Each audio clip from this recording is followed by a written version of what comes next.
ذرا سوچیں ایک ایسے جشن کے بارے میں جو اتنا بڑا ہو کہ پوری کی پوری معیشتیں اس کی وجہ سے چل پڑتی ہیں۔ لیکن یہ سب شروع کیسے ہوا؟ اس عالمی جشن کی جڑیں دراصل ایک 4000 سال پرانے وعدے میں ہیں۔ ہر سال دنیا بھر میں 2 ارب سے زیادہ مسلمان یہ تہوار مناتے ہیں۔ یہ کوئی چھوٹا نمبر نہیں ہے۔ اس دن 57 ممالک میں کاروبار، اسکول اور عدالتیں تک بند ہو جاتی ہیں۔ اور اس کا معاشی اثر وہ تو کمال کا ہے۔ اس ایک جشن سے کھربوں ڈالرز کی معیشت حرکت میں آتی ہے، جیسے انڈونیشیا میں 14 ارب ڈالر، پاکستان میں 3 ارب اور بھارت میں 4 ارب ڈالر سے بھی زیادہ کا کاروبار ہوتا ہے۔ لیکن سب سے حیران کن بات یہ ہے کہ یہ سب کچھ صرف ایک شخص کی کہانی سے شروع ہوا تھا۔ تو اس کہانی کو سمجھنے کے لیے چلیں وقت میں تھوڑا پیچھے چلتے ہیں۔ آج سے تقریباً 4000 سال پہلے جو آج کا عراق ہے، وہاں حضرت ابراہیم پیدا ہوئے۔ اس وقت کے سب سے طاقتور شہروں میں سے ایک شہر اور میں۔ اور کوئی عام شہر نہیں تھا، ارے یہ تو اس وقت کی سپر پاور تھی۔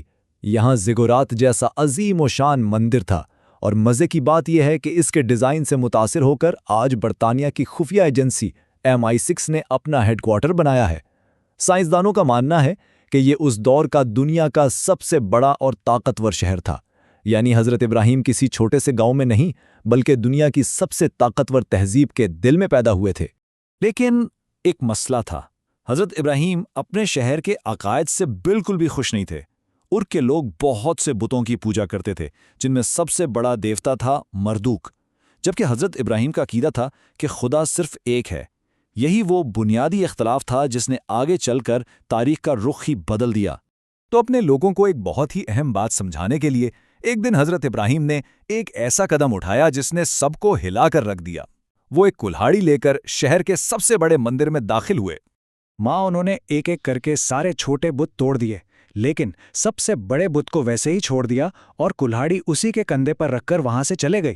جب شہر کے لوگ واپس آئیں اور یہ سب دیکھا تو غصے سے بھڑک اٹھے اور سیدھا حضرت ابراہیم کے پاس پہنچے۔ حضرت ابراہیم نے بڑے سکون سے کہا، ہو سکتا ہے اس بڑے والے بت کو غصہ آ گیا ہو، اسی لیے اس نے باقی سب کو توڑ دیا۔ لوگوں نے کہا، یہ کیسی باتیں کر رہے ہو، بھلا بت بھی کچھ کر سکتا ہے؟ اس پر ابراہیم نے کہا، بالکل، تو جب تم خود جانتے ہو کہ یہ کچھ نہیں کر سکتے تو پھر ان سے مانگتے کیوں ہو؟ اب یہ منطق سن کر تو لوگ اور بھی آگ بگولا ہو گئے۔ بادشاہ نے حکم دیا کہ ابراہیم کو عبرت کا نشان بنانے کے لیے ایک بہت بڑی آگ جلائی جائے۔ آگ اتنی بڑی تھی کہ کوئی اس کے قریب بھی نہیں جا سکتا تھا، اس لیے انہیں دور سے آگ میں پھینکنے کے لیے ایک منجنیق یعنی کیٹاپلٹ تیار کیا گیا۔ ذرا سوچئے، اس وقت دنیا کے سب سے طاقتور لوگ یہ سب دیکھ رہے تھے، اور اس بھیڑ میں حضرت ابراہیم کا ساتھ دینے والا کوئی نہیں تھا سوائے ان کے بھتیجے حضرت لوط کے۔ آگ میں پھینکے جانے سے پہلے حضرت ابراہیم نے صرف ایک ہی بات کہی، حسبنا اللہ و نعم الوکیل، یعنی میرے لیے صرف اللہ ہی کافی ہے۔ لیکن پھر ایک معجزہ ہوا۔ جب انہیں آگ میں پھینکا گیا تو حضرت ابراہیم اس دہکتی آگ کے بیچ میں سے بالکل صحیح سلامت چل کر باہر نکل آئے۔ یہ دیکھ کر اس وقت کی سب سے طاقتور قوم کے لوگ حیران اور خوفزدہ رہ گئے۔ تو اس واقعے کے بعد حضرت ابراہیم نے ار کو خیر بات کہا اور اللہ کے حکم سے اپنی بیوی ہاجرہ اور ننھے بیٹے اسماعیل کو لے کر فران کی وادی کی طرف روانہ ہوئے، جسے آج ہم مکہ کے نام سے جانتے ہیں۔ یہ کوئی چھوٹا سفر نہیں تھا، تقریباً 1400 کلومیٹر کا سفر۔ وہاں پہنچ کر حضرت ابراہیم انہیں اللہ کے سپرد کر کے چلے گئے۔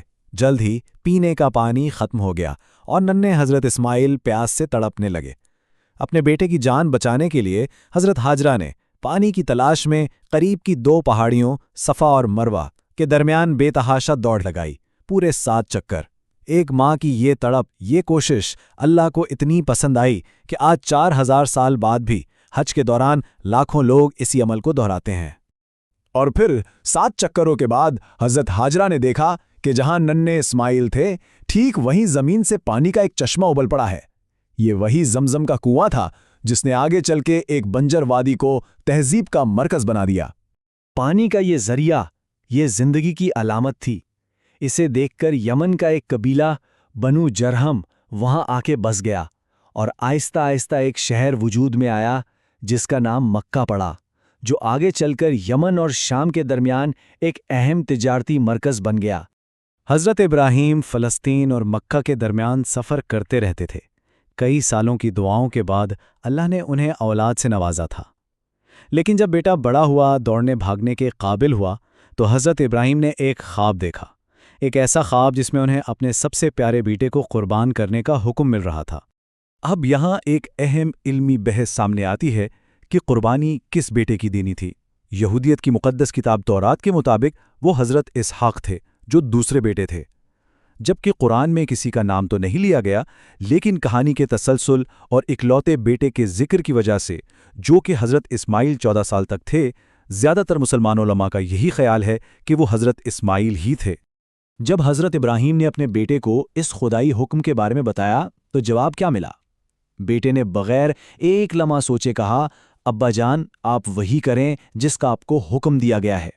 یہ اللہ پر مکمل یقین اور اطاعت کی ایک ایسی مثال ہے جس کی نظیر نہیں ملتی۔ اچھا، جب حضرت ابراہیم اپنے بیٹے کو قربان کرنے لے جا رہے تھے تو راستے میں شیطان نے انہیں بہکانے کی کوشش کی، لیکن انہوں نے اسے کنکریاں مار کر بھگا دیا۔ آج بھی حج میں اسی کی یاد میں شیطان کو کنکریاں ماری جاتی ہیں، اور جیسے ہی وہ قربانی دینے لگے، اللہ نے انہیں روک دیا اور ان کی جگہ ایک مینڈا بھیج دیا۔ اللہ نے حکم دیا کہ اس قربانی کا گوشت خود بھی کھاؤ، رشتہ داروں کو بھی کھلاؤ اور غریبوں میں بھی تقسیم کرو۔ بالکل یہی عمل آج پوری دنیا کے مسلمان عید پر دہراتے ہیں۔ تو حضرت ابراہیم کا یہ ایک عمل، اس نے ایسی روایات کی بنیاد ڈالی جو آج ہزاروں سال بعد بھی زندہ ہیں۔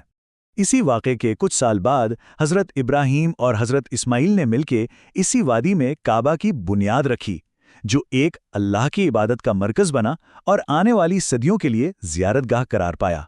لیکن وقت کے ساتھ ساتھ تقریباً 2500 سال بعد لوگ اس کی اصل روح کو بھول گئے اور خانہ کعبہ میں پھر سے بت بھر دیے گئے، بالکل ویسے ہی جیسے کبھی حضرت ابراہیم کے شہر ار میں تھے۔ ذرا اس تبدیلی کو دیکھیں۔ ایک طرف فاران کی وہ ویران بنجر وادی جہاں پانی کا ایک قطرہ تک نہیں تھا، اور دوسری طرف آج کا مکہ جہاں لاکھوں لوگ اسی پرانے کنویں یعنی زمزم سے اپنی پیاس بجھاتے ہیں۔